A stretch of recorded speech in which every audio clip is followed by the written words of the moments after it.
তুচ্ছ ঘটনাকে কেন্দ্র করে দুর্বৃত্তদের ছুরিকাঘাতে নিহত হয়েছে ঢাকা বিশ্ববিদ্যালয়ের শিক্ষার্থী ও ছাত্রদল নেতা শাহরিয়ার আলম শাম্য।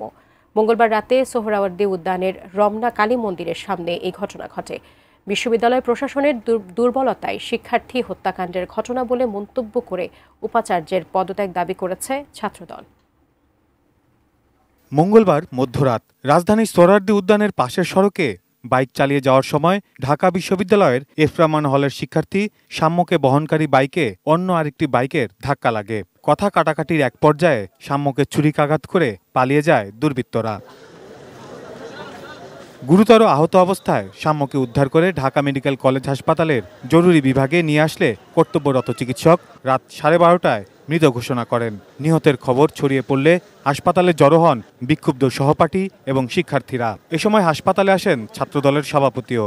বলেন, সোহরাওয়ার্দী উদ্যান নিয়ে বারবার বিশ্ববিদ্যালয় প্রশাসনকে বলা হলেও উদাসীন ছিল তারা। শাম্যের ওপর হামলা প্রশাসনের দুর্বলতার প্রতিফলন বলে মনে করেন ছাত্রদল সভাপতি। তো আমরা এখনই এর পেছনে রাজনীতি করছি না, আমাদের সহকর্মীকে আমরা হারিয়েছি, সেজন্য আমরা এর পেছনে কোনো কারণ খুঁজতে চাই না।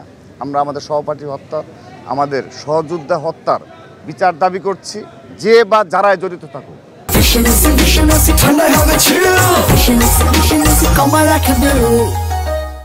এবং আমরা এটি বিশ্ববিদ্যালয়ের প্রশাসন এবং পুলিশ প্রশাসনের নিকট ছেড়ে দিচ্ছি, তারা যেন সুষ্ঠু তদন্তের মাধ্যমে সঠিক তথ্য বের করে নিয়ে আসে।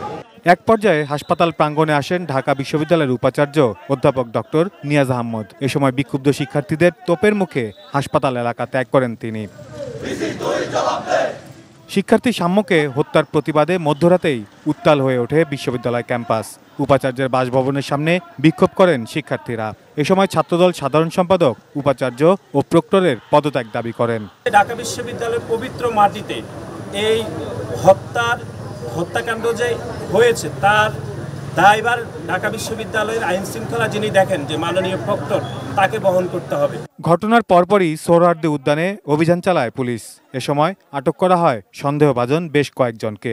ঘটনাস্থলে আইসা যা এখানে দেখলাম যে কিছু ব্লাড পড়ে আছে। এরপরে যখন ঢাকা বিশ্ববিদ্যালয়ের ছেলেরা যখন তাদের অভিযান চালাচ্ছে, তখন এই কিছু গাঁজাখোর বা গাঁজা বিক্রেতা, এটা আমরা এখান থেকে 3-4 জনের মতো আমরা ধরেছি। বুধবার ময়নাতদন্ত শেষে বিশ্ববিদ্যালয়ের প্রাঙ্গণে অনুষ্ঠিত হবে শাম্যের জানাজা। Saiful Jewel, ATN news, Dhaka.